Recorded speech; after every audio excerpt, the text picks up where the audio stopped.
Saya tanya orang di samping saya, apa terjadi? Dia bilang, Jim, tadi pagi ada keluarga naik perahu pergi ke hutan, mau cari makan. Waktu kembali dari perahu, mereka bawa bungkusan makanan ke rumah dan mereka kasih tinggal anak kecil mungkin umur 2 tahun di dalam perahu tunggu mereka. Waktu mereka kembali mau dapat anak, dia tidak ada. Dia sudah coba berdiri di dalam perahu dan jatuh ke dalam air. Setengah jam mereka cari, tidak menemukan. Karena air di sungai kami hitam warnanya. Karena tumbuhan yang ada di dalam. Masukkan tangan beberapa senti di bawah, tidak kelihatan lagi. Akhirnya satu bapa keluar dari air dengan mayat anak itu di atas 2 tangan. Perut besar dari kemasukan air, tidak bernafas lagi, sudah mati. Dibawa ke atas, ditaruh di atas daun pisang. Semua orang mengelilingi dia, menangis berat. Istri saya datang, dan karena dia tahu teknik untuk coba kasih nafas baru kepada orang yang tenggelam, dia berlutut dan dia coba kasih nafas baru. 5 menit, 10 menit, 20 menit dia kerja. Sampai akhirnya dia sadar anak ini sudah terlalu lama di dalam air, sudah mati betul. Dia stop dan dia mulai berdoa. Saya ada di sini dan saya berdiri dan mulai suarakan satu doa yang belum pernah dalam hidup saya, belum pernah saya doakan, belum pernah pikirkan. Karena ada karunia iman yang Tuhan berikan. Bukan iman yang kita miliki, iman yang Tuhan berikan pada saat yang Tuhan mau buat sesuatu. Dan secara spontan saya mulai berdoa, Tuhan, walaupun masyarakat ini belum mengakui Engkau sebagai Tuhan dan Allah mereka, sebagai tanda kasih-Mu, bangkitkan anak ini dari kematian. Tiba-tiba dari mulut anak itu mulai mengalir sebuah air keluar satu kali. Dia mulai nafas kecil, nafas besar, mata buka, dia sudah hidup kembali. Orang tua peluk dia. Semua orang berteriak. Setengah jam mereka terus berteriak. Hidup mereka. Dan saya harap dari cerita yang saya mau sampaikan dari hidup kami, keluarga kami di tanah Papua cukup lama, mungkin ada kebenaran dari Tuhan yang saudara bisa rasa diberkati hari ini. Dan satu ayat yang saya mau mulainya, patokan semua, mungkin saya hanya kutip, tidak akan baca. Ini dari Efesus pasal 2 ayat 10 yang bunyinya begini. Kita buatan Allah, diciptakan dalam Kristus Yesus untuk perbuatan baik yang Tuhan siapkan sebelumnya supaya kita jalan di dalamnya. Saya ulang, kita buatan Allah, diciptakan dalam Kristus Yesus untuk perbuatan baik yang Dia siapkan sebelumnya supaya kita jalan di dalamnya. Kita buatan Allah, bukan buatan orang tua. Kami layani banyak anak muda, banyak yang bermasalah, yang agak nakal di Sentani. Kadang-kadang mereka mengeluh, Jim, saya lahir dalam keluarga yang salah, berantakan, kacau. Kalau saya lahir dalam keluarga yang sehat, mungkin saya bisa maju. Tapi karena saya lahir dalam keluarga yang kacau, saya tidak bisa maju. Saya jawab, tidak. Saudara lahir dalam keluarga yang Tuhan tetapkan bagimu. Kita masuk bumi ini harinya yang Tuhan pilih. Di dalam keluarga yang Tuhan pilih, di tempat yang Tuhan pilih. Tidak ada yang suatu hari terlambat, tidak ada yang suatu hari terlalu cepat, pas waktu Tuhan. Ada anak muda yang bilang, kalau saya lahir di kota, mungkin saya bisa maju. Tapi karena saya lahir di pedalaman, yang lain lebih cepat maju dari saya. Saya jawab, tidak. Saudara lahir dalam tempat dan keluarga yang Tuhan tentukan bagimu.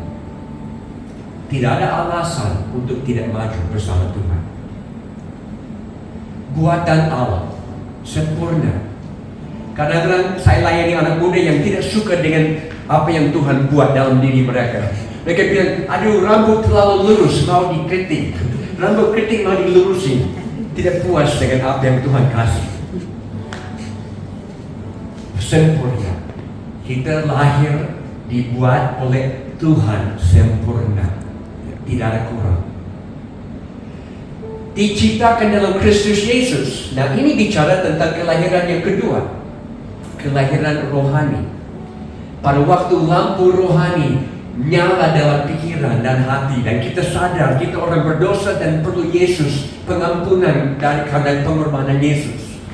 Dan ada kelahiran kedua, second chance.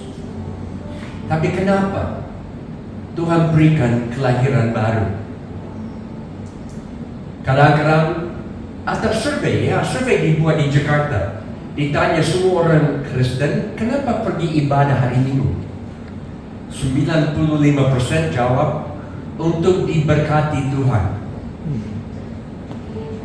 Saya rasa ada sesuatu salah dengan jawaban itu.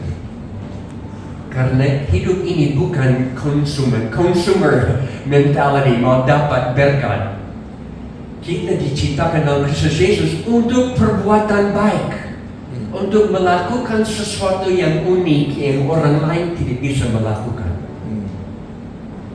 Dan dalam firman ini plural, dua, lebih dari satu, perbuatan baik, lebih daripada satu. Banyak orang ingin buat satu pekerjaan, tapi mungkin Tuhan ada lanjutan. Mungkin 50 tahun seperti saya ada satu pekerjaan dan Tuhan buka pekerjaan baru. Sampai hari terakhir Tuhan siapkan pekerjaan baru bagi kita. Melakukan sesuatu di muka bumi ini yang orang lain tidak bisa buat. Saya selalu lihat di pengadilan tinggi dan sekarang di pengadilan negeri ada orang-orang yang mau menentukan masa depan Papua dengan takut akan Tuhan. Ini luar biasa. Saya sangat hormat.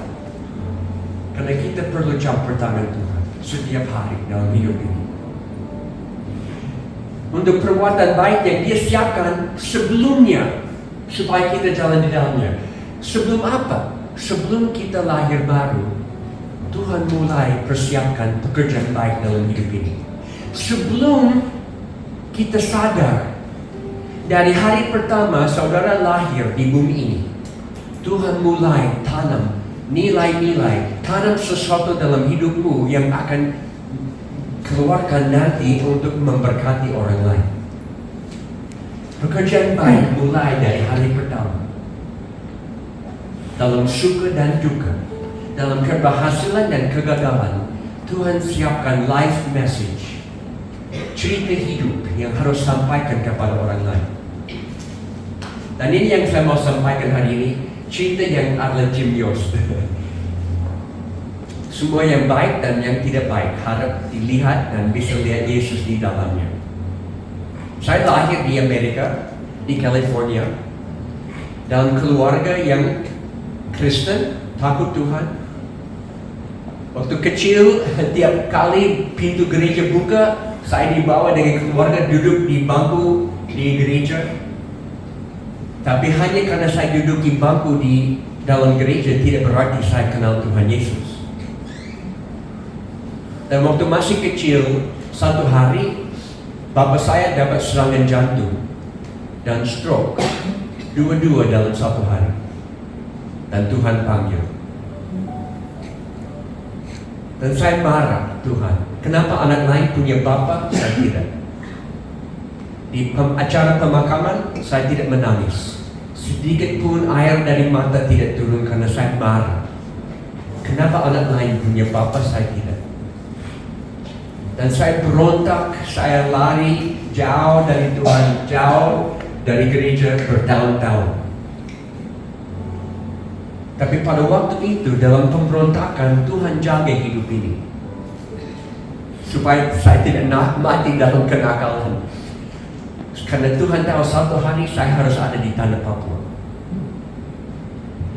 Dan pada waktu umur 18 tahun, sesuatu terjadi yang merubah hidup saya. Memang ada film yang ditayangkan di Indonesia 2-3 bulan lalu. Saya ada dalam film itu, namanya Jesus Revolution. Mungkin pernah dengar.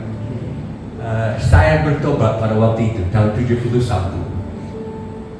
Pada waktu banyak anak muda di California, dari jalan, dari pantai, ribuan bertobat dari latar belakang kacau, gila, narkoba, rambut panjang, semua hippies, generasi hippies. Itu saya. Satu hari saya diajak ikut camping pemuda atas gunung. Saya tidak tahu camping pemuda gereja, apa itu? Tapi saya pikir mungkin bisa ketemu cewek-cewek di situ. Oke, saya ikut.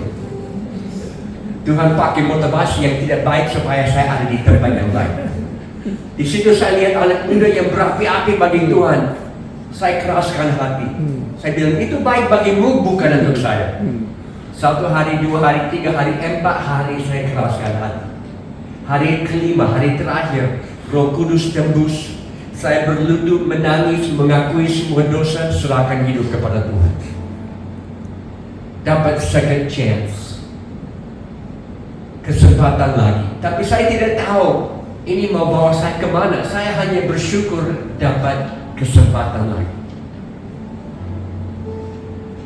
Ada missionaries yang lewat waktu itu, cerita tentang luar negeri, dan saya pikir, saya belum pernah dengar ini. Itu hanya mereka atau ini panggilan untuk saya juga?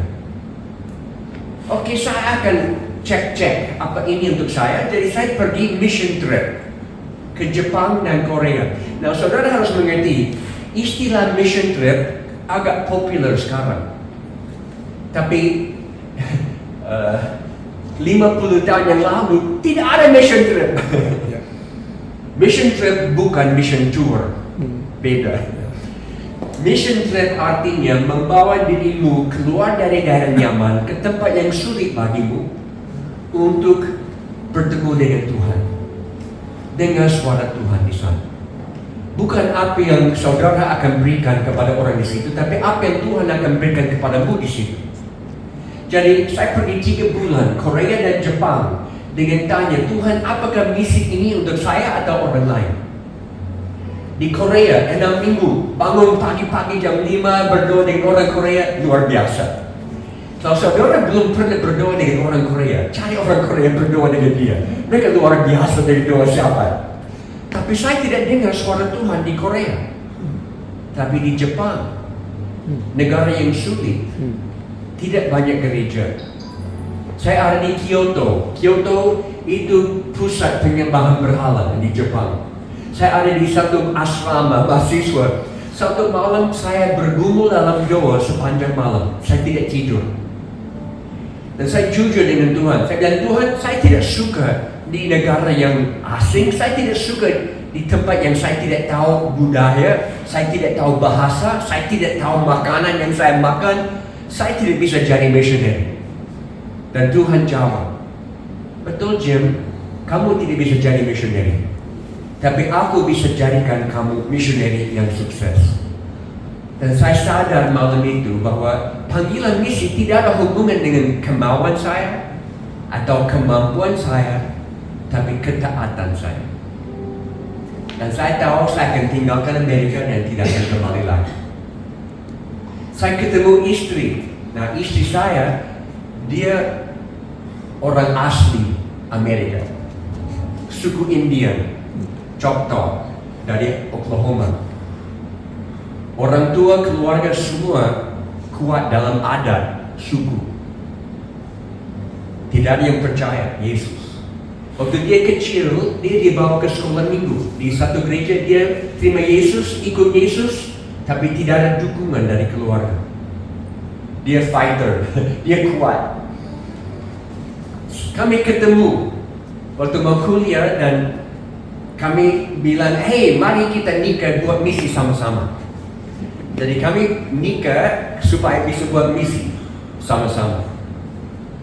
Jadi kami nikah dan langsung tinggalkan Amerika. Bulan madu di Papua.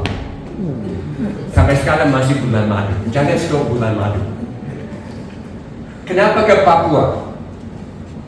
Ada panggilan dalam hidup kami, saya dan istri, dari dulu sampai sekarang. Kami mau buat pelayanan yang orang lain tidak bisa buat atau tidak mau buat. Kalau orang lain bisa, silakan. Kami cari apa yang orang lain tidak mau atau tidak bisa. Dan yang paling menarik mengenai Papua adalah suku-suku yang terabaikan, suku-suku di tengah hutan. Kalau tidak ada orang cari dan menemukan mereka, mereka tidak akan dengar berita kabar baik. Dan pada tahun 77 masih ada beberapa suku yang belum ditemukan di pedalaman Papua. Kami tiba bulan Januari 77. Langsung di sini kami tanya, mana ada daerah yang missionaries tidak mau masuk? Banyak mau di pegunungan karena bisa berkebun, banyak makanan, tapi mereka tidak mau ke selatan. Daerah rawa, malaria hebat. Tidak ada yang mau di situ. Jadi kami bilang kami mau ke selatan, Merauke, tapi jauh dari kota Merauke di tengah hutan. Dan ada pilot-pilot yang pernah lihat beberapa rumah befak di tengah hutan yang di mana ada masyarakat yang belum ditemukan. Kami mau di situ. Jadi satu hari kami naik pesawat air. Di dalam roda ada pelampung atau float yang memungkinkan turun di atas air sungai. Kami keluar dari Danau Sentani, terbang ke selatan, mau mencari mereka. Ini hari pertama. Kami putar-putar di atas. Akhirnya kami lihat beberapa rumah tidak terlalu jauh dari pinggir kali. Saya suruh pilot, oke, turun di sungai sini. Dia turun. Waktu pesawat turun, mereka tidak jauh. Mereka dengar bunyi burung ini dari langit. Karena saudara harus mengerti, ini masyarakat yang belum pernah ketemu orang luar. Kami orang pertama. Jadi waktu mereka dengar bunyinya pesawat, mereka mulai keluar sedikit-sedikit. Pesawat stop, dan saya missionary yang baik. Saya persilakan istri keluar dulu dari pesawat, dan dia naik ke atas. Ibu-ibu dari pinggir, dari hutan situ, mereka lihat istri saya dan mereka mulai keluar. Dan semua waktu keluar dari hutan dalam berpakaian yang tradisional, yang pada waktu itu sangat sedikit. Ibu-ibu pakai rok yang diambil dari rumput kering, laki-laki telanjang total. Mereka tidak pakai koteka di sana dan pakai lumpur gosok di seluruh badan. Mulai keluar dan ibu-ibu lari menemukan istri saya, mulai pegang tubuhnya dari kepala sampai ke kaki, mau lihat dia bentuk sama atau tidak. Mereka mulai menarik keliling dia dan dibawa. Tidak kelihatan lagi dari saya. Ini hari pertama. Harus mengerti, kami tidak tahu bahasa ini. Tidak ada orang yang tahu bahasa ini. Kami akan belajar dari pantomim, gerak tubuh untuk dapat kata-kata, bunyi-bunyi, susun alfabet. Tapi pada waktu itu kami tidak tahu. Jadi istri dibawa dan pilot lihat ini, pilot bilang, Jim, pasti kamu mau saya tinggalin kamu di sini? Bisa, kami ada radio, SSB, ada kontak di luar, bisa bawa pesawat. Jadi dia bawa pesawat keluar, saya naik ke atas, laki-laki datang buat sama dengan saya dibawa. Kami terpisah setengah jam. Akhirnya kami ditemukan di satu tempat di mana ada kumpulan makanan. Saya lihat ini, saya pikir, oh, mereka mau merayakan kedatangan kami dengan makan bersama. Itu yang saya pikir. Sebetulnya ada alasan lain, sebentar akan tahu. Tapi saya memandang semua makanan ini, makanan yang belum pernah saya lihat, belum pernah tahu bisa dimakan. Ada satu kumpulan yang masih bergerak, alive. Ada satu anak telanjang, dia lari ke situ, ambil satu makan dan lari lagi. Ini hari pertama kami dikenali dengan makanan kesukaan mereka, ulat sagu. Bentuk begini.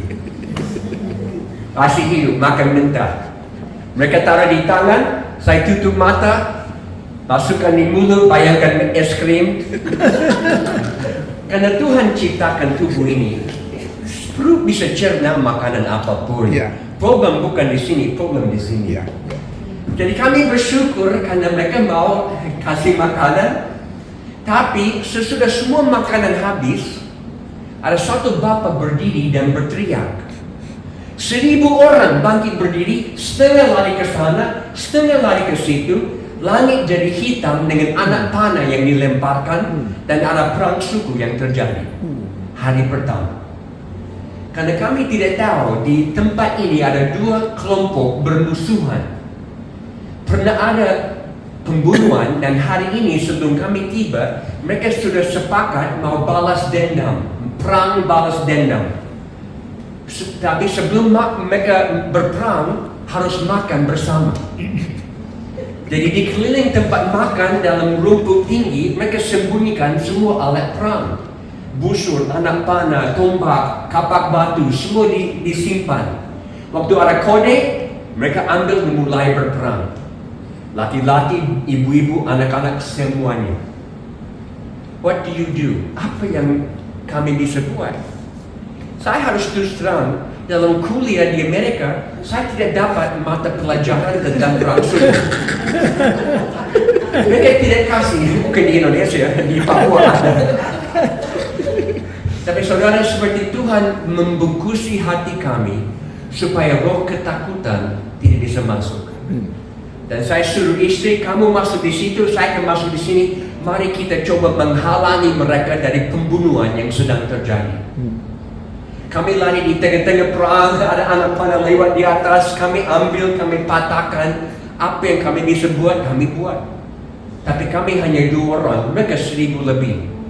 Dan mereka teruskan sampai matahari turun. Welcome to Papua, itu hari pertama. Kami pakai prinsip pelayanan dari Filipi pasal 2. Di mana Paulus katakan Yesus tinggalkan semua kemuliaan dengan Bapa di surga, datang ke bumi ini menjadi sama dengan manusia. Kalau Yesus bisa jadi sama dengan mereka yang dia mau layani, kami juga harus menjadi sama. Jadi Tuhan memberi kasih karunia lebih daripada kemampuan kami.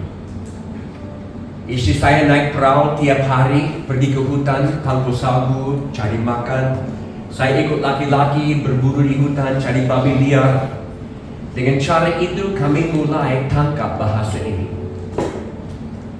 Sesudah 1 tahun, kami cukup pintar bahasa ini. Karena it's survival. Kalau mau survive harus belajar cepat. Dan mereka tahu caranya untuk survive di hutan. Kami harus belajar dari mereka. Sesudah 1 tahun kami mulai cerita tentang Yesus. Oh, mereka suka dengar orang asing ini omong bahasa mereka, tapi tidak hanya mau terima. Kami masuk tahun kedua, mulai cerita tentang Yesus, mereka mulai mengerti tapi tidak mau. Masuk tahun ketiga, mulai terjemahan Alkitab sedikit, ajar tentang jalan keselamatan. Mereka mengerti tapi tidak mau. Bahkan mulai muncul lawanan dari orang-orang yang berpengaruh, dukun-dukun. Dan mereka bilang kalau ada orang terima berita ini yang dibawa dari luar, kami akan bunuh dengan sihir, dengan obatan. Dan saudara pada waktu itu bisa rasakan roh ketakutan menahan semua orang di bawah. Dan suatu hari saya berdoa, jujur Tuhan, saya tidak bisa meyakinkan masyarakat lebih lagi tentang siapakah Yesus. Datang Tuhan, buka hati mereka dengan cara yang saya tidak bisa buat. Dan Tuhan datang dengan cara yang saya tidak akan lupa. Terjadi satu hari, tengah hari, mungkin jam 12, matahari ada di tengah langit. Dari rumah kami dengar tangisan, duka, orang mati. Kami tahu ada orang baru meninggal. Saya lompat dari rumah, kan rumah kami 2 meter di atas, tiang kayu bulat, nibun atau kulit kayu lantai, atap daun sagu. Saya lompat ke bawah, saya lari ke arah saya dengar tangisan. Setengah jam sampai saya tembus di pinggir kali. Ada 1000 orang. Ibu-ibu lompat ke dalam lumpur, cara mereka duga orang mati.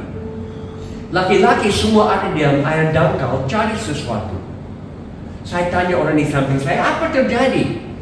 Dia bilang, Jim, tadi pagi ada keluarga naik perahu pergi ke hutan, mau cari makan. Waktu kembali dari perahu, mereka bawa bungkusan makanan ke rumah dan mereka kasih tinggal anak kecil mungkin umur 2 tahun di dalam perahu tunggu mereka. Waktu mereka kembali mau dapat anak, dia tidak ada. Dia sudah coba berdiri di dalam perahu dan jatuh ke dalam air. Setengah jam mereka cari, tidak menemukan. Karena air di sungai kami hitam warnanya. Karena tumbuhan yang ada di dalam. Masukkan tangan beberapa senti di bawah, tidak kelihatan lagi. Akhirnya satu bapa keluar dari air dengan mayat anak itu di atas 2 tangan. Perut besar dari kemasukan air, tidak bernafas lagi, sudah mati. Dibawa ke atas, ditaruh di atas daun pisang. Semua orang mengelilingi dia, menangis berat. Istri saya datang, dan karena dia tahu teknik untuk coba kasih nafas baru kepada orang yang tenggelam, dia berlutut dan dia coba kasih nafas baru. 5 menit, 10 menit, 20 menit dia kerja. Sampai akhirnya dia sadar anak ini sudah terlalu lama di dalam air, sudah mati betul. Dia stop dan dia mulai berdoa. Saya ada di sini dan saya berdiri dan mulai suarakan satu doa yang belum pernah dalam hidup saya, belum pernah saya doakan, belum pernah pikirkan. Karena ada karunia iman yang Tuhan berikan. Bukan iman yang kita miliki, iman yang Tuhan berikan pada saatnya Tuhan mau buat sesuatu. Dan secara spontan saya mulai berdoa, Tuhan, walaupun masyarakat ini belum mengakui Engkau sebagai Tuhan dan Allah mereka, sebagai tanda kasih-Mu, bangkitkan anak ini dari kematian. Tiba-tiba dari mulut anak itu mulai mengalir sebuah ayat keluar satu kali. Dia mulai nafas kecil, nafas besar, mata buka, dia sudah hidup kembali. Orang tua peluk dia. Semua orang berteriak. Setengah jam mereka terus berteriak. Akhirnya saya diamkan semua. Dan saya bilang, apa yang kita saksikan hari ini? Ini bukan sesuatu yang istri saya buat atau saya buat. Ini Tuhan yang kami bawa kabar baik. Dia buat ini sebagai tanda kasih. 1 minggu dari hari itu, kami diundang ke satu kampung untuk mencerita tentang jalan keselamatan pagi sampai malam, tiap-tiap hari, 1 minggu full. Dan pada akhir minggu itu, mulai ada orang serahkan hidup kepada Tuhan. Bukan 1, 2, 3, tapi 10, 20, 30, sekeluarga mereka datang kepada Tuhan. Setiap minggu gelombang demi gelombang. Sampai akhirnya 80% suku ini sudah percaya Tuhan Yesus. Suku Sawi yang masuk lebih dari suku Asmat masuk ke dalam lagi. Sangat terisolir. Dan mereka menjadi missionaries langsung. Kami tanam hati misi. Injil dibawa kepadamu supaya bisa bawa kepada suku yang lain. Dan bisa harus mengerti mereka suku kecil di tengah-tengah suku-suku besar. Di bagian barat Asmat, di bagian timur Auyu yang musuh mereka. Tapi mereka membawa Injil kepada musuhnya. Luar biasa. 20 tahun kami layani di situ, bikin terjemahan. Kami susun alfabet, ajar mereka baca tulis dalam bahasa sendiri. Lanjut dengan bahasa Indonesia, buka sekolah-sekolah di semua kampung, rintis jemaat, latih pemimpin semua tempat, juga buat terjemahan Alkitab. Perjanjian baru kami buat dalam bahasa Sawi, kami ajar mereka untuk teruskan dengan perjanjian lama. Sesudah 20 tahun, juga ada proyek perikanan, peternakan banyak supaya hidup mereka bisa damai sejahtera dalam semua aspek jasmani dan rohani. Sesudah 20 tahun kami selesai. Anak-anak kami ikut pelayanan. Kami tidak kirim ke sekolah di Sentani. Kami homeschooling di hutan supaya mereka tahu mereka bagian dalam tim pelayanan. Dan mereka nikmati waktu di hutan. Sesudah 20 tahun kami rasa selesai. Mana suku berikut? Kami berdoa dan saya pikir Tuhan akan bawa kami ke lewat sungai ini tembus di suku yang lain atau lewat lintas gunung ini ada suku yang lain. Tapi Tuhan kejutkan. Tuhan bilang, Jim, suku yang paling terabaikan sekarang, paling hilang adalah suku generasi muda. Semua lari dari perlaman, dari kampung halaman lari ke kota-kota yang berkembang di pesisir. Mau cari sekolah, mau cari kerja, akhirnya putus sekolah, tidak dapat kerja, mulai minum mabuk di pinggir jalan. Dan kita juga tahu semua narkoba dunia modern ada di tanah Papua sekarang. Dan HIV AIDS paling tinggi di seluruh Indonesia, Papua. 44% semua kasus AIDS di Indonesia ada di Papua. Saya kubur 1 anak per bulan korban AIDS. Jadi kami pindah ke kota untuk buat gereja untuk anak-anak bermasalah. Sekali lagi, saya mau buat pelayanan yang orang lain tidak bisa buat atau tidak mau. Banyak gereja tahu buat apa dengan anak-anak yang tertib, anak-anak yang manis, anak-anak yang bersih.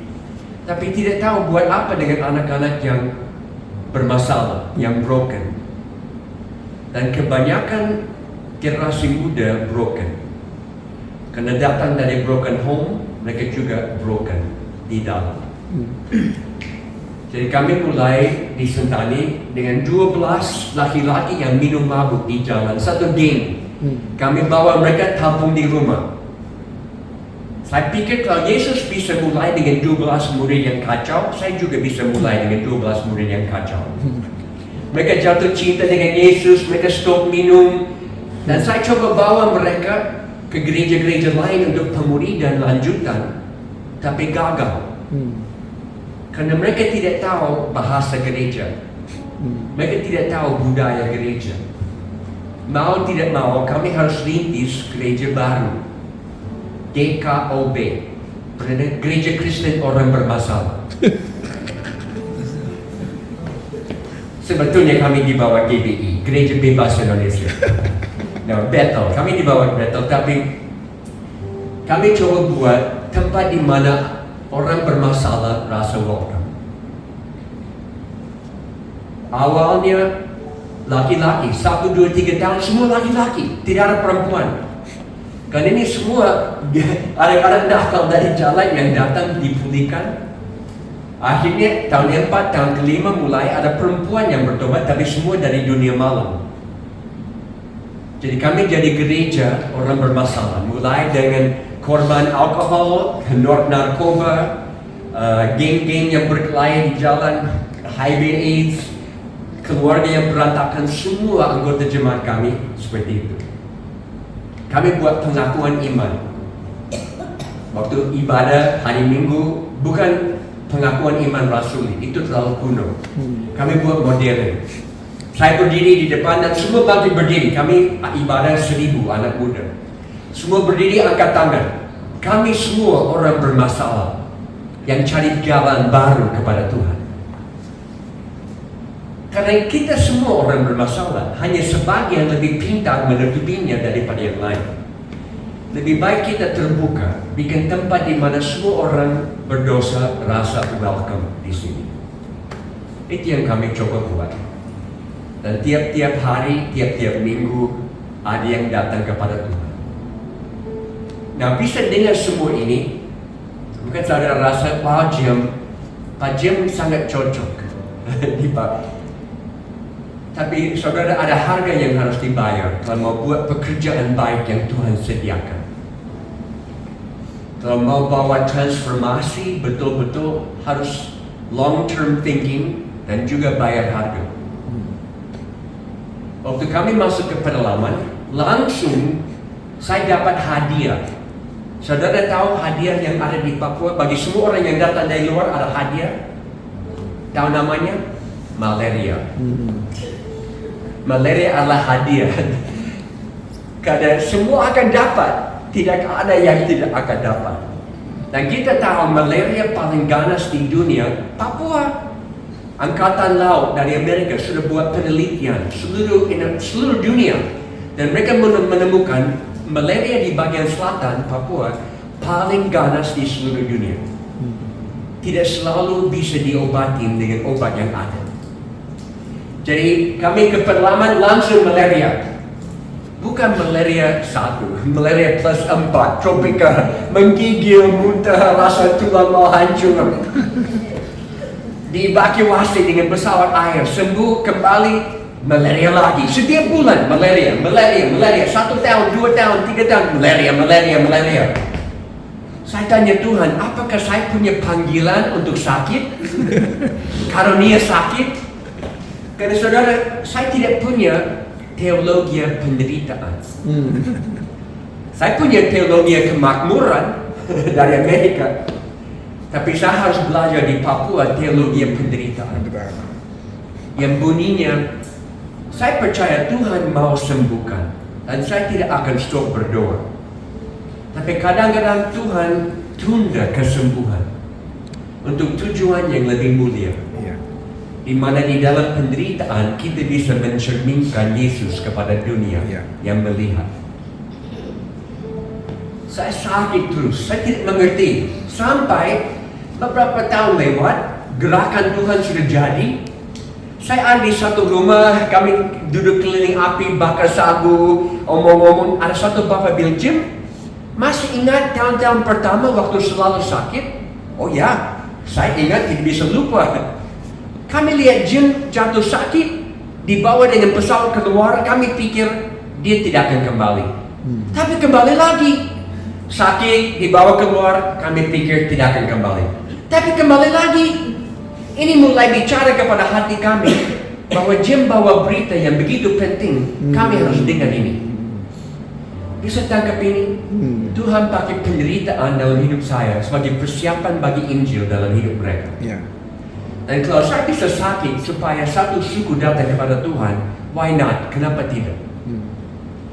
Nah, satu hal kita sakit, hal lain kalau anak-anak kita sakit. Betul?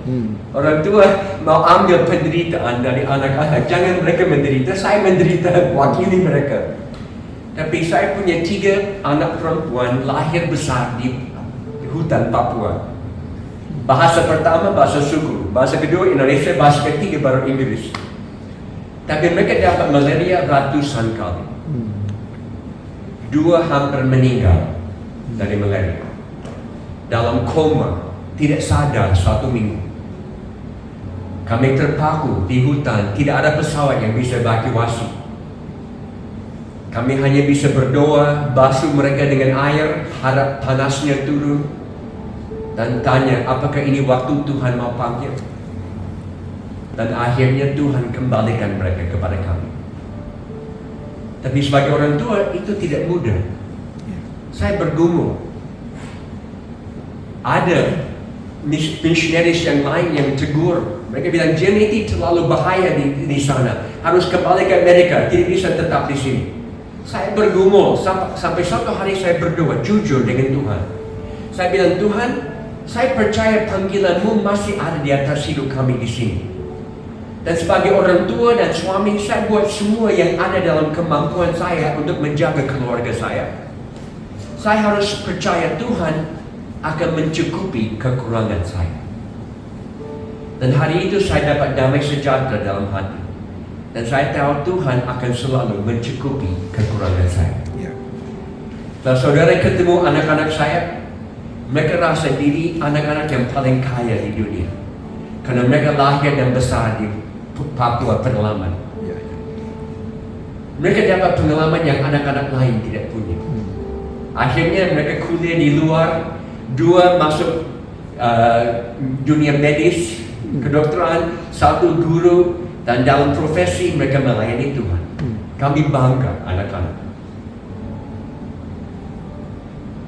Beberapa tahun lalu saya mulai kehilangan melihat dengan mata kiri. Dampaknya dari obat malaria yang kami makan tiap-tiap minggu dulu. Chloroquine, Kina, kami makan setiap minggu sebagai pencegahan terhadap malaria. Waktu itu tidak tahu bahwa obat itu bisa pengaruhi mata.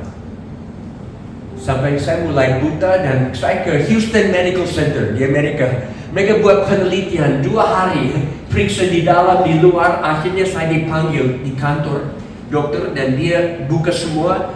Bapak, matamu rusak dua-duanya. Gejala sudah ada di satu, tapi yang lain akan ikut. Saya duduk dengan semua. Oke, dokter, terima kasih. Dia dengan tegas Dan apakah mengerti kondisi ini tidak akan membaik, ini akan merosot. Terima kasih, saya mau kembali ke Papua. Saya berdiri, saya mau keluar, dia cegah saya di pintu. Dokter ini marah karena dia pikir saya tidak dengar nasihat dia. Dengan lebih tegas dia bilang, dan saya tidak bisa menjelaskan dari dunia medis, kenapa Bapak masih bisa lihat hari ini? Saya senyum, betul, dari dunia medis tidak ada penjelasan, hanya karena kasih karunia Tuhan saya masih bisa melihat hari ini. Dan saudara, kalau saya bisa beri mata supaya satu suku datang kepada Tuhan, why not? Kenapa tidak? Saya akhir dengan ini. Waktu kami mulai dari suku Sawi menjangkau suku Ayu, dan mereka pergi ke musuhnya dan mulai penjangkauan dan membuat baptisan pertama, baptisan air. Tempat itu yang baru, sungainya sempit, kecil dan lingkar-lingkar seperti ular, dan pesawat hanya bisa turun dan take off dalam satu tanjung yang lurus. Jadi hari itu kami harus light payload, ringan. Jadi hanya saya dan satu penetua jemaat naik pesawat. Kami turun di situ, keluar dari pesawat, pilot bawa pesawat ke tempat lain mau layani orang lain, nanti sore akan datang jemput. Hari itu kami bikin baptisan air bagus, banyak. Ada pesta, makan banyak ulat sabu, indah. Sore pesawat mau datang jemput. Kami lihat dari bagian timur ada awan-awan hitam, ada badai yang mau datang. Kami harus naik pesawat cepat keluar, kalau tidak harus bermalam di sini. Jadi cepat-cepat kami naik pesawat, dan karena hujan mau turun, pilot tidak punya waktu untuk pompa air dari float pelampung itu. Karena ada retak-retak, karena di las-las, dan lewat retak itu air selalu masuk bikin berat pesawat dan harus pompa air keluar. Tapi karena hujan mau turun, dia tidak punya waktu untuk pompa air keluar, harus kasih tinggal berat. Dia turun sampai di ujung tanjung ini mau take off. Waktu mulai mau take off, angin yang tiup dari bagian timur berubah 180 derajat, mulai bertiup dari bagian barat. Efeknya, waktu pesawat mau take off, angin dari belakang menahan pesawat di bawah. Sampai kami mau sampai ujung ini, di mana kali itu belok ke kiri tidak kelihatan lagi. Ini point of no return. Harus naik sekarang, full gas. Dan pesawat baru sedikit naik ke atas air dan keluar di atas tanah kering, tapi di depan kami ada hutan yang begitu tinggi. Kami akan tabrak dengan pohon-pohon ini sementara. Pilot lihat lever yang ada di dalam kokpit pesawat itu. Lever yang setel kabel sayap kiri dan kanan. Dia tarik full flaps, putar sayapnya sampai pesawat lompat ke atas pohon-pohon. Kami keluar. Tetapi kabel kiri putus di udara karena tekanan itu, dan pesawat mulai jatuh. Tidak bisa dikendalikan oleh pilot, tapi bisa dikendalikan oleh Tuhan. Seperti suku Sawi, mereka selalu bilang, Jim, setiap kali pesawat naik ke udara, Tuhan memegang sayapnya. Dan hari itu Tuhan yang memegang sayapnya. Karena kalau kami jatuh ke tengah-tengah hutan yang padat, pasti hancur, terbakar, tidak bisa selamat. Tapi kami jatuh ke bagian kiri, di mana sungai sudah belok ke situ. Kami jatuh ke dalam pinggir sungai. Hidungnya pesawat masuk ke dalam air. Satu sayap kena pohon patah lepas. Satu float kena pohon patah lepas. Yang lain masuk ke dalam air, terbalik, mulai tenggelam. Dalam beberapa detik seluruh pesawat ada di bawah air, hanya ekornya ada di atas. Saya ada di dalam terbalik dan saya coba buka pintu, tapi sayapnya sudah patah menghalang buka pintu, tidak bisa. Air masuk cepat, kami harus keluar cepat atau akan tenggelam. Pilot, dia lihat ekornya yang masih di atas air, ada cahaya matahari yang masuk. Karena di pesawat ini ada satu pintu bagasi kecil di ekor pesawat yang hanya bisa dibuka dengan kunci yang dipegang oleh pilot. Tapi pintu itu sudah buka. Siapa buka pintu itu? Tuhan yang buka pintu itu supaya kami bisa keluar. Bila bilang, ayo kita keluar dari pintu itu, ikut saya. Dia lepas semua bahan pengaman, dia mulai keluar. Saya juga mulai ikut dia, tapi saya dengar di belakang saya penatua jemaat yang berteriak, tolong saya akan mati. Karena ini hari pertama dia naik pesawat. Dia tidak tahu caranya pasang ban pengaman atau lepaskan. Dan bukan satu, ada dua, ada tiga. Ini harness ya, kompleks. Saya pikir, Tuhan, bagaimana saya bisa bantu dia? Dengan dia takut sekali. Saya balik mau bantu dia. Dia duduk di situ dengan semua terlepas. Dia tidak buat. Dia tidak tahu bagaimana dilepaskan. Ada malaikat-malaikat dalam pesawat itu yang melepaskan ban dia. Saya ambil tangan dia, saya keluar dulu, saya tarik dia keluar, waktu kaki dia lepas dan dia ada di luar, ekor pesawat ke bawah. Kami hitung 1 menit, 60 detik dari point of contact sampai pesawat ada di bawah. Pas waktunya dari Tuhan. Kami berenang sampai di pinggir kali, kami bermalam di situ, tunggu search and rescue, cari kami esok hari. Dan saudara, malam itu hidup saya seperti video, film yang diputar. Dan saya sadar, seharusnya tubuh ini sudah terbakar dan jiwa saya ada bersama Tuhan. Tapi Tuhan berikan saya extra time, tambah waktu pinjaman, dengan tujuan yang hanya Tuhan tahu. Dan Kolose pasal 4 menjadi lebih berarti. Saya mau cari perkara-perkara di atas, bukan yang perkara sementara di sini. Karena hidup ini tersembunyi di dalam Dia. Ini pesan hari ini untuk saudara-saudara yang kerja di tempat yang sangat penting di tanah Papua. Ini pekerjaan dari Tuhan yang akan menentukan masa depan tanah Papua. Saya orang yang sangat optimis bahwa Tuhan akan buka jalan bagi kita semua di sini, akan luar biasa. Iman Tuhan mau bangkit di sini dan mempengaruhi seluruh hidup kita 24 jam di mana kita ada. Saya mau berdoa untuk saudara. Sementara ada doa siapa, tapi saya mau akhir firman dengan satu doa khusus bagi saudara-saudara. Tuhan, terima kasih karena Engkau memanggil mereka kerja di sini. Bukan pilihan mereka, tapi pilihan-Mu. Unik bagi setiap orang di sini.